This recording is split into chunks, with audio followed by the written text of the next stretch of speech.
Welcome back to another great episode of Comedians in Bed, where comedians can be comedians. And I don't typically know what that means, but it just sounds like something you should say on a podcast. And as always, I got another great comedian here for you. I always give a good introduction, man. This guy is very, very hilarious, man. Got a chance to hit the stage with him. I believe it was last year, the year before last, for the funniest person in Columbus. And this guy just took over the whole comedy club, man, from Columbus to Cleveland, just took over the whole thing. And ever since then, I've just been infatuated with this guy. And I'm so glad that he's here with us today. Please, everybody, give it up for Tony Bowers, everybody. Yo, what's up, guys? How's it going, brother? How you doing? What's going on, man? How you feeling today? Oh, I'm feeling good, man. I just got off work. I work from home, so I'm in this same seat I'm always in. But yeah, I'm feeling good. Working from home can always be tricky, man. I feel like that's when I eat the most. Like, oh, dude, especially on a stressful day, the snacks are right there. Nobody's watching. You know what I mean? Yeah, I couldn't tell you how many snacks I ate today, to be honest with you. That's just life. Do you sometimes like grill while you're on the clock or run errands while you're on the clock? Oh yeah, dude. I got that Traeger smoker, so I'll bust out the smoker, dude. I'll be doing ribs at like 10 o'clock in the afternoon, because I know they're gonna get off at like 4. So, yeah, I'm out there checking on them, spraying them, you know. And what's your best summer dish to make on the grill? Like, what are you known for? Oh, dude, so I've been making these things. I call them Italian cherry bombs, where I take a Roma tomato and I core that thing out. I grab some cream cheese and some like pesto sauce, stuff it, and then I wrap it like a Scotch egg with like some sausage, like some Italian sausage, and I'll throw that bitch on the smoker. Dude, my family goes, man, you got to sell these for like $12 at the fair. Yeah. So creative, man. I love grill food. Even though I don't eat meat anymore, I always find like some good like substitute to make for it. So you're the grill master in the family or the neighborhood? Family, neighborhood, everybody. I'll take anybody on. What's up?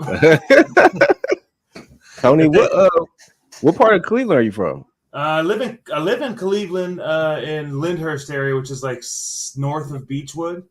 But I'm not originally from here. I've only been in Cleveland like 2 years. Okay, where are you from? I'm originally from California. Yeah. Okay, what part of California?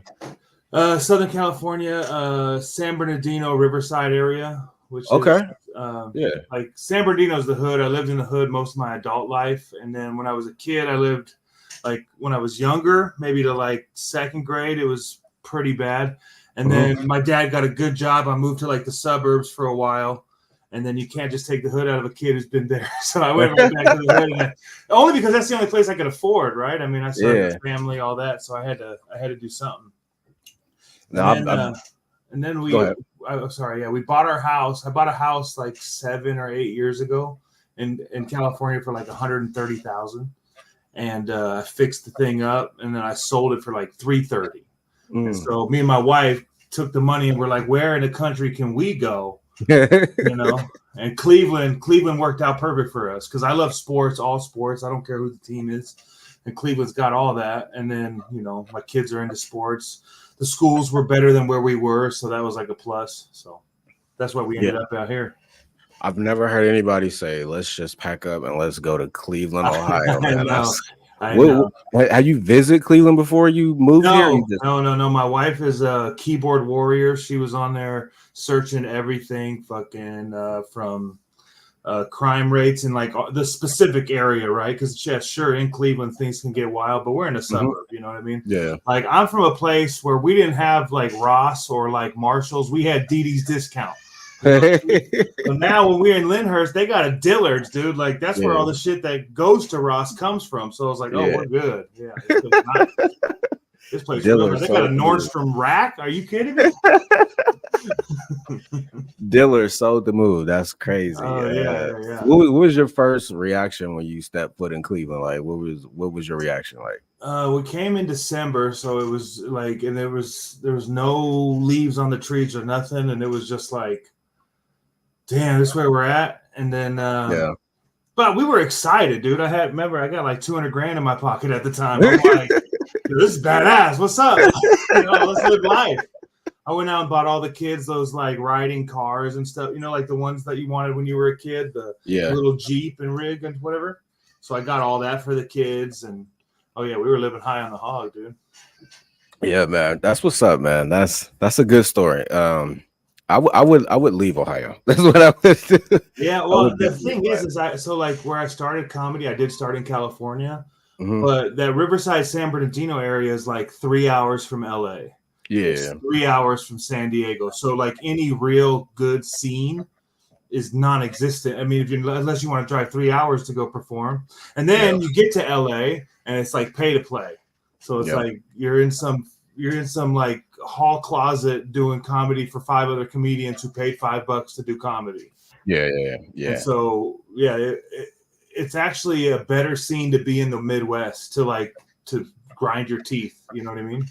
I definitely agree. When I first got to LA, when I go, like, I try to go every year, just a trip to just hit mics. And when I realized you had to pay, I was like, oh, this is different out here. It's totally different. Oh yeah. How would you describe the Cleveland comedy scene? Cleveland is I feel like I maybe just missed it because I heard before COVID it was like popping. And then after COVID, it's been whatever. But like for me, my experience was it was cliquey at first. And then, and I understand that because there's a guy out here named Dave Schwensen who's like pumping out fucking open micers like it's, like cattle. So you got a lot of open micers that like come and go. And so when I first show up, they assume maybe I'm just one of these guys who's like never going to do it again. And then you slowly but surely show you're funny. And then all of a sudden you make friends. But it took like 1.5 years before anybody like gave me any recognition of like, oh, this guy's funny. Like, actually watch your set. There is not a ton of open mics, but to be honest, I don't really like doing open mics anymore. So it's like I treat like showcases on like bar shows as open mics. Yeah. You know what I mean? Like it's like, okay, you want me to do 10? Okay, I'm going to try this 10 and see what happens. The open mic scene out here is whatever. Like tonight I'm going to Judd's, and that's like the best mic of the week. And then you got like the fun showcases on like Thursday with Bill Squire at like the High and Dry, or even like Wednesday at the East End. But there's not a ton of comedy going on. And then like once you get into like the secret society guys and the don't tells, that's when stuff starts to get fun. Yeah. Because those shows are actually shows where there's audience members and it's not just comedians watching comedians. Yeah. How do you know that it's time to, I guess, stop? I mean, not everybody stops, but like, how do you know it's time to like, okay, I need to stop doing open mics and try to do more like actual spots? I know sometimes it may be harder to get into the club, but the club only have a certain amount of spots, so you might have to go somewhere else. So how do you know like it's time to like, okay, I'm growing out of this stage? I think it's more about the feeling you have when you're doing it. Like, man, I've been doing, and then also it's like, are you like, I use the open mic as a way to try a new 5.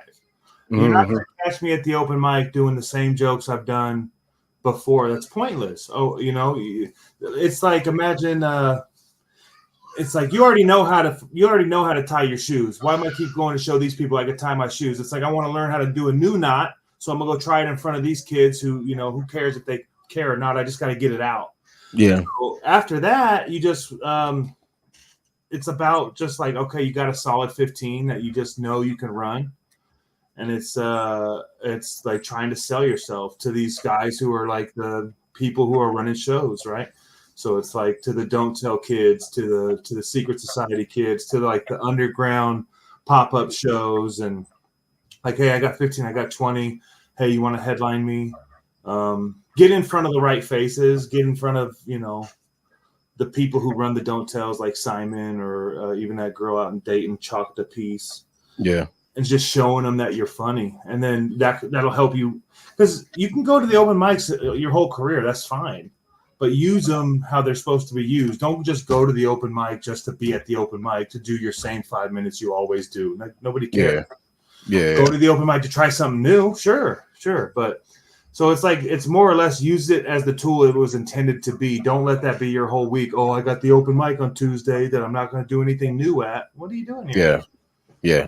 Now I don't know if you do this on purpose, but one of the things that I've seen ever since I've only seen you a few times, like when you come to Columbus, but as you grow in comedy, it some people say it gets harder to do only 5 minutes, Oh and yeah, I kind of agree to a certain extent. But what I learned to do was like, all right, instead of me like trying to cram these longer jokes into this 5 minute set, I'm just going to do one joke yeah, and just do it for 5 minutes and see what all I can get out of it. And I've noticed that when you go up there and you do 5 minutes, you really only tell one joke. Like you really just tell like a super long story and it got a whole right. bunch of punches and tags in it.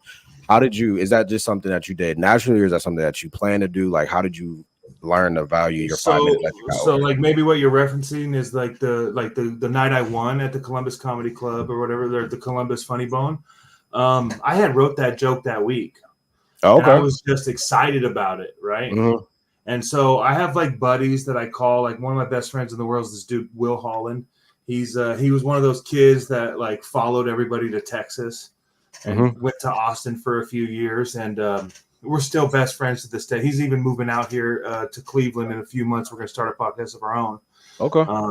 called Never Not Funny, but this is whatever, inside baseball. But I normally run jokes by him, and then me and him just know each other so well. He knows my style, and he'll be like, "Oh, here's a tag," or "Oh, what about if you take it this direction?" And I'll be like, so he'll give me like little hints and tips of like, "Oh yeah, but what about this?" And then I just Hmm. run with it. So I Yeah. can take a 2 minute joke and stretch it to five. Where some guys are like trying to take a 5 minute bad story and turn it into two. I'm trying to take good 2 minutes and turn it into 5 or 10 or whatever. Yeah. Because that's, I mean, at the end of the day, I want to do an hour, right? So Yeah. imagine doing 61 minute jokes or 10 minute jokes. You know what I mean? Like Yeah. that's Yeah. that's the mentality. I just started doing, I think I used to do it, but then I kind of quit. But now I just started doing it. If I tell like a joke, or even if I'm just like doing crowd work, I will try to squeeze as much out of it. I'm not going to just sit there and just do one line or two line to be like, okay, I'm done. No, I'm going to try to Right. get there and squeeze as much out of it. Is that, Um, when do you know that you've squeezed all that you can out of the joke? until you can't think of nothing else. Yeah, Rob Ward, you know who that is? He's I a think. Yeah. he's a pretty big headliner out here. He travels the country. He was featuring when I was at the Funny Bone and I was hosting, and he told me, he's all, Tony, if you got a good joke, right, it's like gold, yeah. I go, yeah. He's okay. Now imagine I give you this rag, and you can have as much gold out of that bucket as you can get, but you can only dip the rag in once. How much are you going to squeeze that rag? Hmm. And so it's like, until you've gotten every last drop out of that joke's not done being written. And Hmm. so sometimes also you got to come back to stuff, right? You get a new idea for it. Yeah. Like I'm telling this crackhead joke I've been telling for maybe since like 4 years into my career, but every 2 years it changes and it develops into something more. And it's Hmm. like, oh wait, I didn't even think of that angle. Like 2 years later, and then it's like it reignites the spark, because sometimes you get bored of telling jokes too. Like Yeah. you don't want to. So normally I just try to work on what I'm excited about, especially at like a mic of a 5 minute mic. It's like, okay, Hmm. well, like I got this Aldi bit I'm doing, and it's like, man, like, and I have like the structure of what I like about it, and it's like, but there's so many little things about Aldi that you could break off of, and then turn that little 2 minute story into a 5 minute thing. Yeah. Little tangents, but the same. It's like all under the Aldi belt, or Yeah. bubble. Yeah. And so that's what Would you describe yourself as a storyteller? I would describe myself as a storyteller. I don't even know why I'm funny. You know what I mean? Like I just talk and I'm just talking, and then people laugh and I go, okay, well, there's something here. But I know my exaggerations, my facial expressions like sell what I'm saying. But I Hmm. think maybe what I'm doing is, yeah, I'm telling you a story, but I'm trying to get you to see the world the way I see it, right? Yeah. And Yeah. so, and that just happens to be funny. Yeah. No, I was asking because like that's kind of how I hear your jokes are they're like in story form, and some people like to do that, some people don't like to do that. What is like the okay, let's say you are just talking for one joke for 5 minutes. What is like what makes you be like, okay, this is important for me to talk about this this long. You know what I'm saying? Because some people may get bored with it or whatever. But for example, for that one where you did the story about the baseball, I felt like that was a relatable joke because even if you don't have a kid, you know somebody who has a Oh, kid. you played t-ball, you played Yeah, and baseball, it's so you knew relatable to somebody who everybody. did. Yeah. And so like for a joke like that, I feel like there's even more to squeeze out of it. I just haven't done it yet, you know. Yeah. I don't feel as if it's important to talk about. I just know that it's like there's so many things to talk about that. It's like, yeah, I'm talking about t-ball, but I'm talking about being the coach. I'm talking about the kids playing and what they're going through. I'm talking about what the parents are experiencing as me as the coach. So it's not just like it feels like one joke, but it's really, you know, 5 jokes squeezed into one, surrounded around the baseball. Yeah. And that's kind Yeah. of like the same thing I did, like I'm talking about with Aldi, or I'm talking about the crackhead stuff or whatever. It's all these different little branches that I'm putting back into one tree. Yeah. Yeah. How do you move up, right? Because I feel like I've this year I've just started telling myself like I'm low key getting tired of open mics. I do use them for new jokes. I always just do new jokes when I go up there, or if I have a show that week and it's a part of the set I want to tighten up, I'll do that. Or if it's like an old bit that I'm working up with new tags, I'll do that. But I've noticed in the summertime those summer competitions or festivals, that's like your auditioning process. So like, what Right. are some like advice or key things that you need to make that transition for when you do these competitions or festivals, you're in front of promoters and clubs and bookers and they see you? What are like some tips and tricks to secure that spot in that bag? So I have a lot of weird tricks that I do as far as it's all a mental game. All this, everything around you is mental, right? It's your whole background is something you created with your mind before you put it into work. So I'm a big believer in like mantras and like energies. So if you've ever caught me before a show, I do this thing where I beat my chest. And it's some dude randomly came up to me one time. I was at an open mic and I was nervous outside smoking a cigarette. And this dude randomly comes up to me and he's like, "What's wrong, man? Why are you nervous?" I go, "Oh, I'm about to go up. It's blah, blah, blah." He goes, "Do me a favor. Take some space," right? So like he made me spread my arms. And it was weird. Like, I don't know this guy. Spread my arms. Okay, so now beat your chest. And so you know what that's about? I was like, "What?" He's like, what do monkeys do before they go jump off a tree? What do they do before they fight? They beat their motherfucking chest. He's like, "That's ingrained in your body to get you adrenaline. So if you beat your chest, you're creating adrenaline. Any nervous energy becomes adrenaline, and then you have a different vibe going on stage." And so I've taken that little mentality of like, I'm not going to be nervous at all when I go up there. I'm going to be hype. And then so I also have the mentality of I'm the funniest dude in the room. Even if I'm not, I am. And it's not like a cocky thing. It's like I have to be that way in order for my jokes to have the energy they need to be sold. And so it's more or less, it's like there's not much you could do besides networking and like just being that annoying guy, but also be funny. Like just be funny. If you're the funniest guy in the room, nobody can ignore you. They can try to, but somebody that they like is going to go like you. And then it's like they're forced to gravitate towards you. So be the funniest guy in the room. And if not in the room, on the stage, be the funniest guy on stage that night and be undeniable, right? Like I'm the dude from Cleveland who rode down to Columbus and won the contest, right? Yeah. I didn't know nobody. I didn't have 0 people in the crowd, you know, but I won because it was like, no, you guys, you're gonna go home going, man, if he doesn't win, I'm gonna be mad because that was obviously his win. And so more or less, it's just a mental like position yourself in the way you are in comedy with like, I am a headliner who's doing feature spots. And that's okay because eventually these feature spots are going to turn into headliner spots. And that's exactly what I've done. Like the worst advice anybody could tell you is like, man, you got to go from open micer to host to feature to headline. Nah, dude. Go from open micer to headliner, and then wherever you land, you land. But at least you're trying to skip that host. You're trying to skip, you know what I mean? Like it's like a freeway. You want to get there slow, you want to get there fast. Yeah. So have that headliner energy and be okay with hosting, right? But in your head, like, no, I'm about to be a headliner. Like I'm gonna headline this next year. or I'm gonna feature next year. But it's like, but you already feel like you're the headliner, and then have that 30 to 40 minutes of like when you do get your chance to fucking knock it out of the park. Yeah. That's what oh, sorry, go ahead.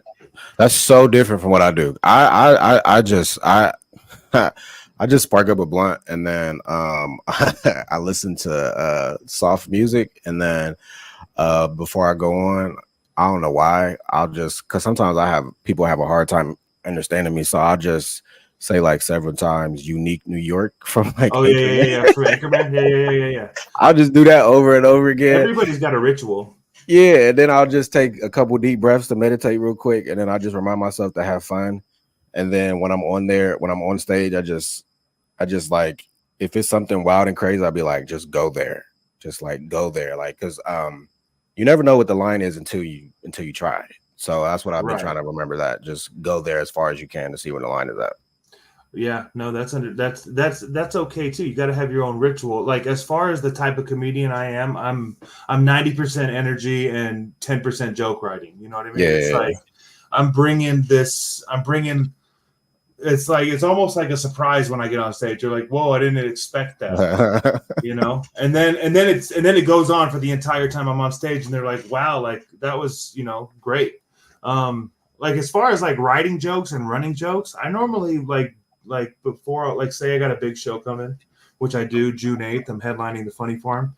I'll probably go into my garage. I got like this big mirror in the garage, and I'll run my whole set probably, you know, once or twice a night, or maybe, or at least once a night. And just like, here's what the 30 minutes I think are going to be, all the way until that big show comes. And it's like, I already know what I'm going to do. Yeah. But it's not like I'm reading it. You know what I mean? Have you ever been to a mic where you could tell the guy is reading in his head the jokes he wrote down? Yeah. And it's like, man, we know that this is a script to you. It still has to feel natural. And, and that's important too, is because the audience isn't stupid. You know what I mean? They can see that you're nervous. They could see that you wrote all this down. Like, where for me, it's like so animated and energetic. It's like, is this off the top, or what is this? Like, he obviously has a plan, but where's it going? Yeah. Is comedy something that you plan to do full time? And if so, how are you planning to get there? So yeah, absolutely. Comedy is something I'm trying to do full time. The plan is to try to work as many headlining spots as I can get. Obviously, it's a marathon, not a sprint. Ideally, you know, this is like what if this happens? That would be great. Like, maybe I'm featuring at a club or like Hilarities or Funny Bone, and then the headliner likes me, and they're like, "Hey, you want to come on the road?" It's like, yeah, I'd love to come on the road. Like, literally, all I need for me to quit my day job is like $1,000 a week doing stand up, and I'll quit. Yeah. You know, as long as I'm netting 1,000. So it's like, you got to minus any travel and all that stuff. But if I can net 1,000, I'll quit my job right now, and I'll do this for the rest of my life, you know? And obviously it's like, I don't want to only make 1,000, but like, that's that's like, I'm going to quit and I'm going to go do comedy. And I've talked about that with like bosses and everything else. Like, hey, once this shit takes off, I'm done. You know, you're going to be the side work, and this is going to be my main job. How do you balance being a family man and pursuing your dreams at the same time? Because that's something early on that I struggle with. I'm still trying to learn how to balance the two. Right now, I'm not in a relationship, but you know, comedians, they always say that you can't do both, but I feel like you can. So how do you balance having a family and pursuing your dreams at the same time? Well, yeah, it's always family first, right? And making sure that you're putting in the time with them. That way, when you are gone, it doesn't feel like you're gone, you know? Yeah. So I coach T-ball. I'm always at every game. They got soccer going on right now. I'm at every game. And then it's a lot of communication with my wife. Like, so normally I'll plan out my month, even if it's open mics or showcases or whatever. I'll be like a month in advance, like, hey, babe, let's go on the calendar. These are all my days that I'm going to be gone at X time. And that prepares her mentally and the kids mentally, because they see it on the calendar. It's like the big family calendar. They see it like, oh, dad's days are in orange. And it's like, if it's in orange, Dad's going to be doing comedy that night. Like even tonight was on the list of like, oh yeah, at 5 I'm doing this, and then I got the open mic later or whatever. And so you have to have an open line of communication, because a lot of the times comedy, you're like, oh, fuck, I got a new idea, I want to go do it tonight at the open mic. It's like you can't really do that with the family unless like you've like for me, it's like I have done that, and it's like if I don't tell her like first thing in the morning, like, hey, I'm gonna go out tonight, it'll be a fight, or it'll be like, just tension. Yeah. And so just trying to avoid the tension, but also making sure my family's, I love my family. I want to be around them, Yeah. Yeah. And so it's just, it's hard though, to be honest. It's not easy, because sometimes you get that itch at like 3:00 in the afternoon and go, oh, that'd be funny. And then it's like, and then you're like, oh, but I can't really tell her because I'm going to leave in like 2 hours. That doesn't work. Does it, do you ever like write jokes while with, like, do you ever, okay, I think you already said this, but do you think of like, when you think of jokes when you're with your family, do you take the time to write it down, or you be like, no, this is family time, don't do it? No, they know already that that's what I'm doing. So like, yeah. I'm in my head, like my wife will see it in my eyes. I'll go, oh, I got something. And like, like it'll be whatever. It could be anything, but like at a soccer game, like we don't like this kid. There's so right now my kids are both in the same soccer league. My daughter and my son, they're in the same team. They're on the Purple Cobras, and the coach is just a mess, dude. And her son is a mess. And it's like, it's I have like an energy about like, I don't like this kid. And so now I'm going to tell everybody about it. So I'm like zoned in on this kid and all the things I don't like about him. Cause it's the coach's son is like ruining the experience for everybody, cause he's a little piece of shit. And it's like, I was like, man, if our kids was like that, and it's just like little comments to my wife, but she knows, oh, this is going to end up in a bit one day, How do you know, like what jokes are okay and what jokes aren't okay to say? Because like I'm pretty sure like some people on the T-ball team may know that you're a comedian. They may want to check you out, but then you'd be like, well, I have a joke about you. You know what I'm saying? Like how do you manage that? Honestly, I haven't had that come up yet. I try not to tell people that are in like my day-to-day life that I even do stand up. Like I'm not promoting myself like that. If they find me accidentally and they like my shit, like, oh great, but I don't know. Most parents are stuck in their own head with their own kids and their own life. They don't really give two shits about it. I couldn't tell you my son's best friend's dad does for work. You know what I mean? Like, so I'm not engaging with what they're thinking about, and they're not either. We just want to make sure our kids are getting along. Yeah. I actually hate telling people, well, I don't tell people my day job. I just tell them I'm a comedian, but like I hate when I do tell people and then they'll be like, oh, when's your next show? And then they don't show up, which doesn't bother me. But then they'll ask again, like, when's your next show? And it's like, I know you're not going to come. So like, stop asking me. So hold on, Ty, let me ask you something. How long have you been doing stand-up? I've been doing it for 4.5. Okay. So that stops in 2 more years. Okay. Because they stop asking, you stop telling, and it's just you doing you, dude. I remember those days where it's like, and you think they're going to come and you're like excited, like, oh, they're going to come to this one. And then, and it's still the same 9 comedians from before. And it's like, so eventually you stop telling them about it all together. You're more or less promoting for the sake of promoting. And maybe even I promote it as a sense of a calendar. Like, okay, June 8th, I got a show coming. Let me put something out there that I know. It's just like a mental reminder. I got everything in a calendar too, but I'm like old school. I got an Excel calendar. I don't use my phone's calendar. I don't like it. Okay. I got 2 calendars. I use Google, which I use Google, and I got like a little board on my wall that I use. The calendar has definitely helped change the game. I feel like being more organized has helped you change the game in comedy. If you have a calendar, you can look at the whole month and go, okay, I'm pretty light on these days. Let me talk to the right people. It gives you motivation to be like, because like you said, balance. So in order for me to even do comedy, I have to have it in a month in advance in order to be like, hey, my wife knows I'm gone these days. And then she doesn't Yeah. have to, I don't want her to resent me, and I don't want to resent her for not letting me go. Right. So it's like a balance of like, hey, this is what I got planned. If anything changes, I'll let you know. In what ways? I feel like maybe in this nation, it's always broadcast for the woman to support her man. In what ways do you support and champion your wife? That's a good question. My wife's a stay-at-home mom, so Okay. I'm breadwinner. We also homeschool our kids, but it's more or less virtual school. So they have a curriculum through online, but anytime my wife wants to do anything, I'm 100% behind her. But the problem with that is she's like a Roomba. She'll be like, I'm gonna go do garden work, and now I want to go paint the house, and now I want to go, and so it's a lot of unfinished projects. You know what I'm saying? Yeah. But yeah, I just try to support her any way I can. I know she's bored as hell, especially in the wintertime when we're all stuck inside. So it's like, I'll never tell her no. And that's a big problem. But it's also like, I mean, we only got one life to live. If she wants to paint the fucking credenza, go ahead. I don't care. How is homeschooling? Because I really do want to homeschool my kids, man. I really don't trust America's education system. I think it's really dumb and stupid. Homeschooling's great for young kids, especially because my kids are 7, 6, and 3.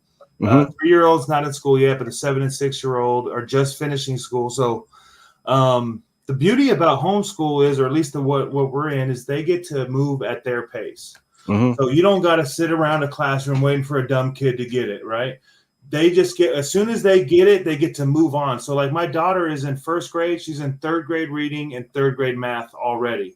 She's on track to finish school as far as like through high school by the time she's 16. So she's getting to advance at her pace instead of, waiting around. And on top of that, instead of sending to school for 8 hours a day, she only does 5 hours a day. Right. And that's 1st grade. My son, he was in kindergarten. He only does 3 hours a day. Same situation. He's already in 1st grade math. He's already in 1st grade reading. He's already like through 1st grade. And he's, not even going to start it till next year or next, because their summer break also starts early. Like I think everybody around here breaks like June or June 5th or something. They'll be done like May 15th. Okay. And then they'll be back on track with everybody else. Like, so they get like a month and a half longer of vacation as well. Okay. Tony, what's one stage that you dream about doing or hitting, if there is one? Oh yeah, there's tons. I still haven't even got on Hilarity's stage, so that's like a small goal. I don't know what I did to Sam in a past life to make him not want to book me, but it must have been pretty bad because I reach out to that dude like every 2 weeks, like, what's up, man? You got anything for me? But I think on top of that, I just got to go and show my face. That's another thing. Oh, you asked about how to get booked. So as far as getting booked at a club, it's almost more important to just be around and let them see you're there as it is being funny. Like, because you never know, like when somebody's going to need a guest spot or a feature or host because somebody didn't show up. And if you're already there, congratulations, you're in the club, So, but I want to do Hilarities. I've always wanted to do Hilarities. That was one of the big reasons we moved to Cleveland, was like, well, Hilarities is down the street. It's one of the best clubs in the country. But I want to do the Comedy Store in LA. I want to do the Main Room. I don't want to do the Belly because I've done the Belly. The Belly Room is meant for people, who are nobodies, right? I want to do the New York club, the comedy club in New York. Why can't I think of the name? And then I'd like to get in at every Zanies and Improv in the country. Obviously, like that's the main goal. If you can get Improv and Funny Bone and Zanies to book you a weekend every year, you have your whole year filled, and then you can quit your regular job. How many improvs are there? I know there's all over the country. There's at least 15 that I know of. I know there's 15 Funny Bones. There's like 3 or 4 Zanies.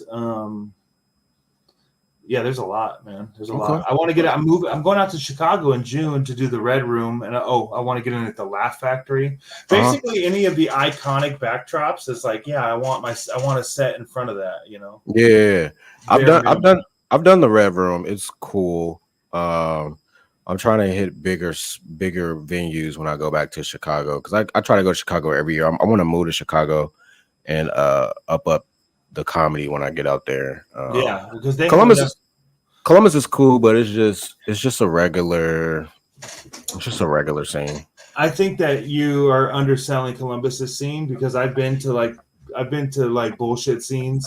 Mm-hmm. Columbus is a good scene. You guys got a good thing going down there. It's like I said, it's a great place. Plus, you have comedic camaraderie. I'm sure there's cliques, but I hang out at the Attic, and I'm there like just bullshitting with Bo and Neff and everybody. And it's like I'm one of the boys. It's not like, oh, who's this outsider hanging out? It's like camaraderie that we don't have in Cleveland. Like, you have it with a couple guys that you're good with, but like, you can't, if you came up to Cleveland and nobody knew you, you'd feel like nobody knew you, and you'd left like nobody knew you, because nobody would give you the time of day.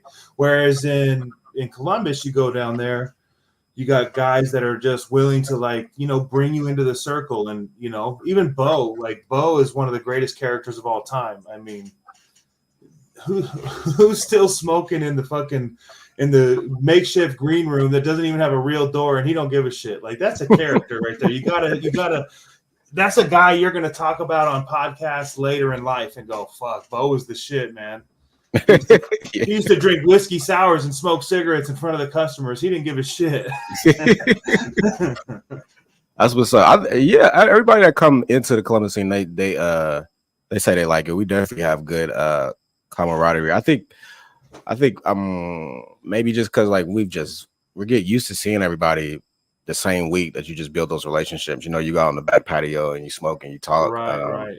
And this year and last year, I mean, besides the Attic, there's really no other patio to go and chill at. So I think those years where we were like at the Shrunken Head and we was at the back patio, like you got to like get to know people for like really get to know them and stuff. So I think that's why we have that camaraderie. That's for sure. Yeah, but no, going to Chicago would be a great thing. I'm not saying don't do that. For sure, go do that. For sure, head to New York if you can and do the 6 mics a week until you get noticed. For sure, do that if you can. Like, I got kids, man. I'm gonna get big in the Midwest, and that's the only way. That's the only option I have right now. You know. Yeah. What's if you were like I always think I don't know. I talk to people about this sometimes. Like, when you're coming up the ranks, do you already have in your mind, okay, like when I become a headliner, like this is who I'm bringing, my feature, my opener, all that type of stuff? Do you think about that things? And if so, what qualifies them to come along with you? Yes, of course I think about those things. What's surprising is that as much as you think the headliner has any say, it depends on who the headliner is, right? Like, if you're a big name, yeah, bring whoever you want. But if you're just like a headliner that's there for the one weekend, they're probably going to book whoever they want. Now, that being said, of course I think about it, and what I want to bring is a good show. So I'd like a good energy host. I don't want any host that's going to be too vulgar, too niche, too dark. It doesn't bring the right energy to the show that you need in order for everybody in the crowd to have a good time. Now, the feature, he could be all those things. He could be dark. I want a clever guy. I want somebody who's not going to be the same energy as me. So I want somebody who's clever, who can write a million one-liners, and they're all funny. That's who I would want to bring. And then, I want to be the big bang of the firework at the end of the show. So I have guys that I've known for years that I've like my buddy Will Holland. It was like I told you before. He would be the perfect feature for me because he's 100% different than my comedy. Yeah, he's like the one-liner guy who, misdirect guy, and yeah, just he's funny, but we're different funny, you know, and that's what I think a good show requires. You don't want the same three guys go up there. Yeah. It's just, you know. I think early on, like when you have friends and stuff, you'd be like, oh, me and this person hit the road, but then like you gotta first hit the road with that person to see if you even like them Right, like that. right, And then right. two, you gotta like, okay, your style is different from my style, and this is actually like a show. Like we want to sell this I out, we know want people to that's like yeah, talk about it. So you start to look at it from a different angle than just okay, this is my buddy, and I just want to be around him and stuff right. like At that. the end of the day, dude, this is a business, Yeah, yeah, yeah, and you know what you're selling, you. And if you're selling a show, you're selling a show. yeah, And as much as you like your buddy, if your buddy it doesn't fit into that business mold you see, it is what it is, you know. yeah, yeah.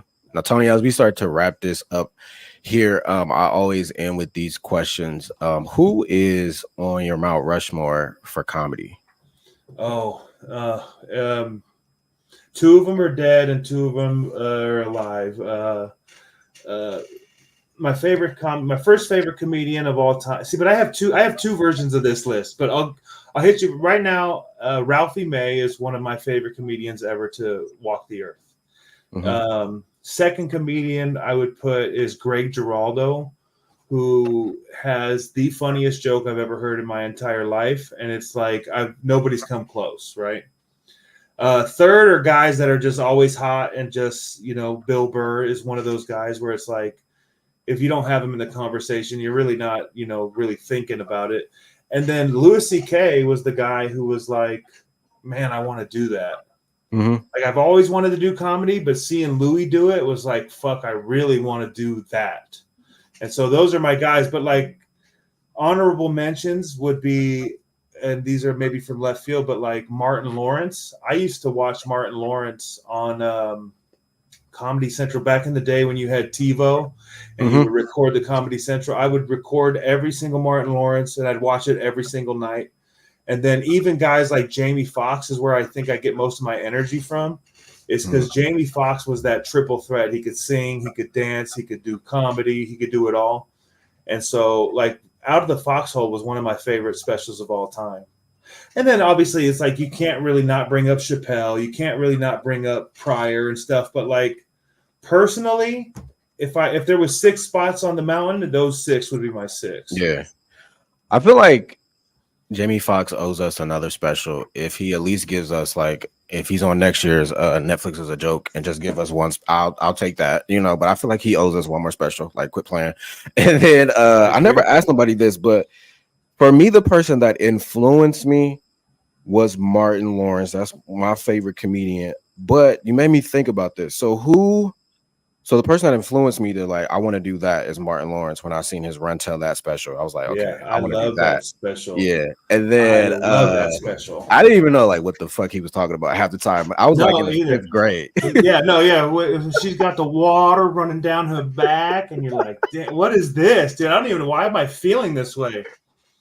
I think my favorite part of that special when he was talking about people who stop putting Goebbels up their ass. I'm like, they really out here doing this? Like, what is we like? I want to do a special at I know everybody does a special there, but I want to do a special at that that venue that he did it in DC. But my question is, okay, Martin Lawrence influenced you. Who was the first comedian that you saw live that was like, okay, I can do this? The first comedian I saw live was Dane Cook because I'm class of 07, right? Class of 2007. That's when Dane Cook was as big as he could be, and I saw him at the Laugh Factory at like 6 o'clock, like an early matinee show, and he blew everybody out of the water, and it was like not even close. And it was like, man, if I could do what he does, that's what I want to do. Yeah, yeah. I think people. I'm sorry. I think people kind of like give Dane Cook a bad name, but it's like they fail to forget that dude ran the world for like 5 years, you know? Yeah. First person I saw live, I was like, yeah, I want to do that. He's actually on my Mount Rushmore is Arnez J. Okay. I love Arnez J. He's him and Martin are kind of similar. Like they're very energetic. Yeah. Which is wild because like they're very energetic, very physical comics, but I'm not like that right, at all. Right. I thought I was when I first started, but I'm not like that at all. Okay. What words of encouragement or motivation would you give to anybody that's listening to this right now? You know what? This might not be encouraging, but none of us are going to make it, and some of us are going to make it. But if you don't try, you won't make it, right? Like, you have to try. So if you didn't try, what are you doing? Like, one of those conversations I have with my head is like, man, if I didn't go out and do this on my deathbed, I'd be fucking sad. So just go do it. Even if you fail, go do something that makes you feel good about yourself. And that's comedy for me. Tony, tell people why they should listen to Comedians in Bed. Because it's a fun show, dude. It's a good conversation. You're a good dude. I'm a cool dude. I mean, I guess maybe I'm cool. I used to be cool. But it was a good time, man. I had a great time with you, dude. To be honest, I was a little nervous. Like, fuck, I don't really know Ty that well. But you know what? You made it easy. It was a fun conversation. And it's all stuff I like talking about, which is comedy. So it worked out. That's what's up, Tony. Tell people where they can find you at, man. Yeah, you can add me on Instagram, Tony Bowers Live. TikTok, but that's going to be gone. Same thing, Tony Bowers Live. Just fucking come catch me at a show, dude, and see what it's all about. Catch Tony live, man. If you want to catch our live episodes, we stream every Tuesday on my YouTube channel at 11 a.m. Eastern Standard Time, or you could get weekly clips on my podcast on IG at Comedians in Bed Podcast. Subscribe, Spotify, Apple, wherever you listen to podcasts at. Once again, we want to thank Tony for coming on to the show today, all the way from Cleveland. We greatly appreciate it. If you haven't seen Tony yet, you're doing yourself a disservice. Get your lives on with Tony Bowers. Tony, man, we want to thank you again, and we'll see you guys next week.